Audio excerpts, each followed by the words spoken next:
there's a very quick, simple answer to this, and it's the difference between the conscious mind and the unconscious part of the brain. So what we're doing is changing memories for the unconscious part of the brain, um, so that we're changing the data there while you can consciously still remember what originally happened.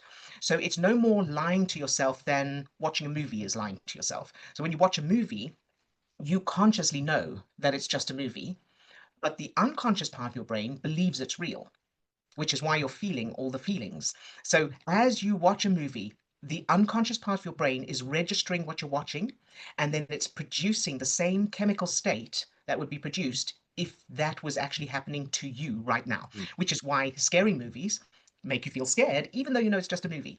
And it's that strong and that effective that you can sit there watching a movie about zombies, feeling frightened, saying to yourself, "There's zombies aren't real. There aren't really any zombies. This is just a movie. There's no actual zombies." And yet you still feel the fear. It doesn't change the fear. And that's because the unconscious part of your brain can't use logic or reason. So to the unconscious part of your brain doesn't know what a movie is. And so that's why. So what we're doing is we're changing the memories for the unconscious part of the brain, while the conscious part of while your conscious mind knows it's just a movie. So there is no fooling yourself.